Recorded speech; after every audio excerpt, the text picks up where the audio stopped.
Kenapa bandar salaf selalunya dikaitkan dengan gerakan Wahabi? Apakah persamaan keduanya? Dia Muhammad bin Abdul Wahab ni, tuan-tuan dan puan sekalian, pasal Muhammad bin Abdul Wahab ni dia popular dengan menyeru manusia kepada Quran dan Sunnah, anti syirik, gerakan tauhid. Dia yang buat. Bukan kata orang lain tak buat, buat juga. Tapi pasal dia popular, pasal dia berjaya membentuk sebuah negara dengan kerjasama keluarga Ali Saud. Tu je dia popular. Lepas tu dia tegas. Dia tegas meletakkan mazhab Hambali sebagai asas. Jadi mengamuklah Mufti Zaini Dahlan, Mufti Mekah pada ketika itu marah. Oh, tak mazhab dia aja, mazhab kami. Kalau Mufti Zaini Dahlan dulu marah, itu orang yang nak bermazhab selain daripada mazhab Syafi'i dalam negara. Dikira dia yang marah, orang lain. Ada ini contoh-contoh lah. Jadi sebenarnya tak ada masalah pun. Cuma ialah ada benda-benda yang approach yang tak sesuai dari sudut komunikasi cara Arab dengan cara kita. Mereka mungkin ada ketegasan, mungkin ada kekerasan sikit.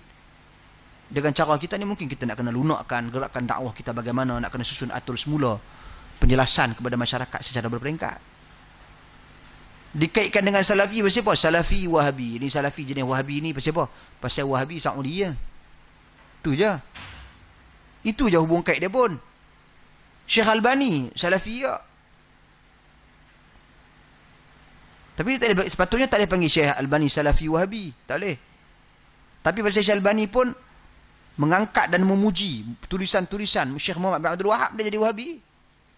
Itu cerita dia sebenarnya.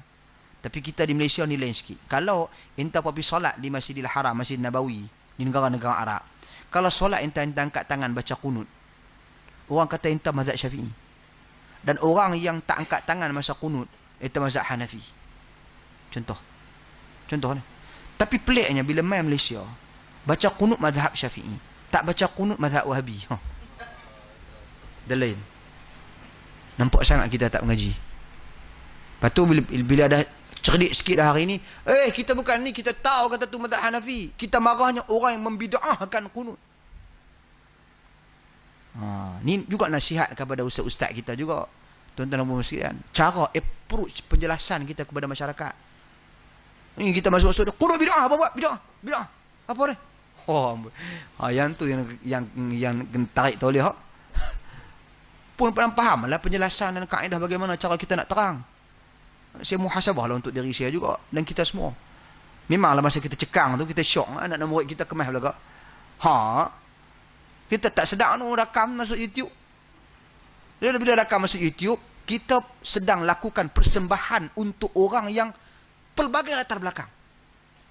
Ni ribu tengok dalam YouTube. Contoh kalau ribu tengok dalam YouTube, semua sefahaman dengan kita ke?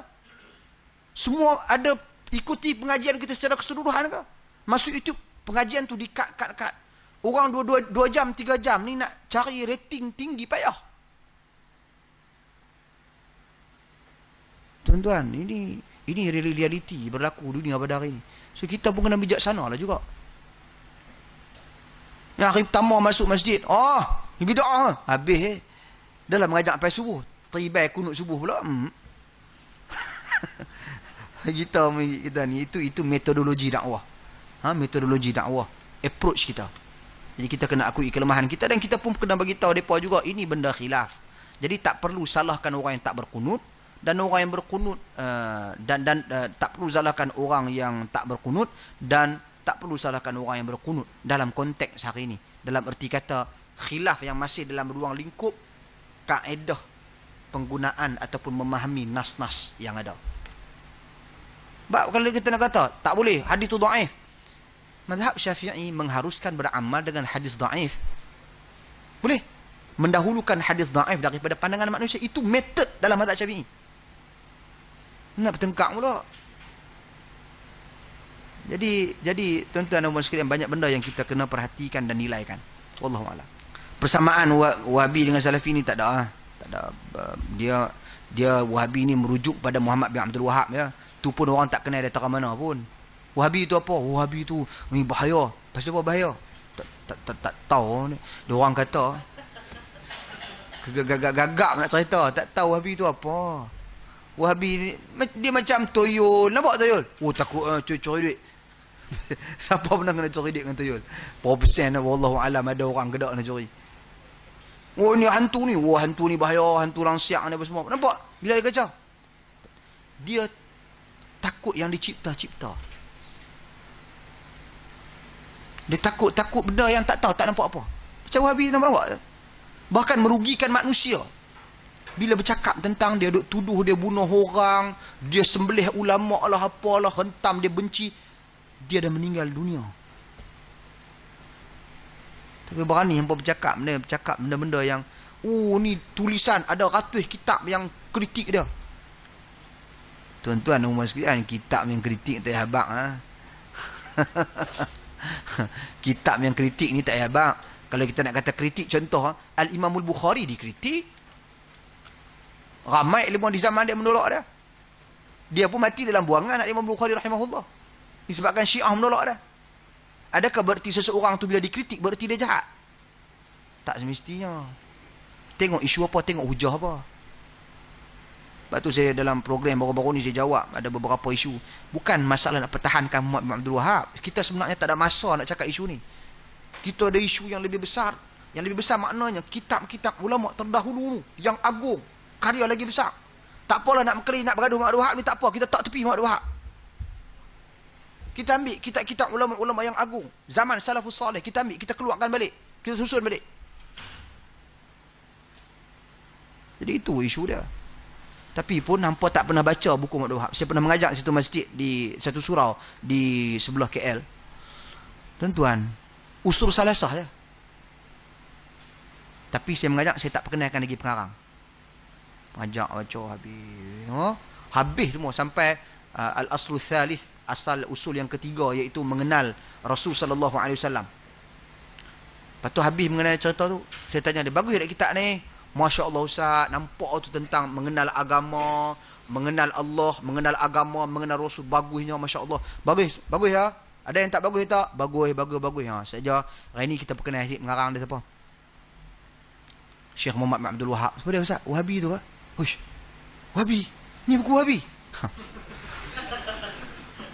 Di luar nak masuk surau dia tu tulis apa ni, berapa puluh ciri-ciri Wahabi tu. Hak yang buat je buat jadual tu. Perempuan tak boleh buat kereta, ciri-ciri Wahabi ke. Padahal tu undang-undang Saudi. La ilaha illallah. Pening kepala kita.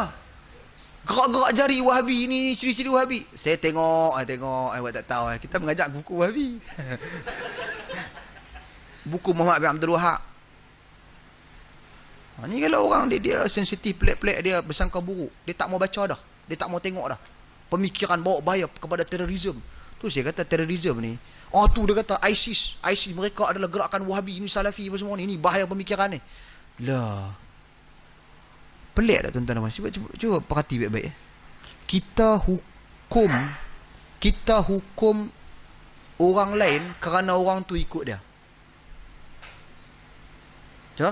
ISIS jahat ni pasal apa? Pasal depa ni yang ikut Muhammad bin Abdul Wahab. Dia baca buku-buku Muhammad bin Abdul Wahab. Pasal itu ya. Kalau macam tu kita kata Quran pun salah. Allah salah pasal ISIS baca Quran tak? ISIS baca Quran salah. Pasal ISIS baca buku Muhammad Wahab salah. ISIS ambil Ibn Taymiyah salah. Kalau macam tu, macam tarikat Naqsyabandi di Iraq, mereka dikenali sebagai teroris. Kalau gitu kita kata senang lah. Semua tarikat adalah teroris. Pasal apa? Pasal dia tarikat. Ma'unah di Malaysia tarikat juga. Al-Arqam ada tarikat dia juga dulu. Ada aurat-aurat yang dia baca, aurat Muhammadi dia. Tarikat. Tapi dia pergi jadi gerakan ekstremisme. Dia bukan Wahabi you. Anti gila Wahabi.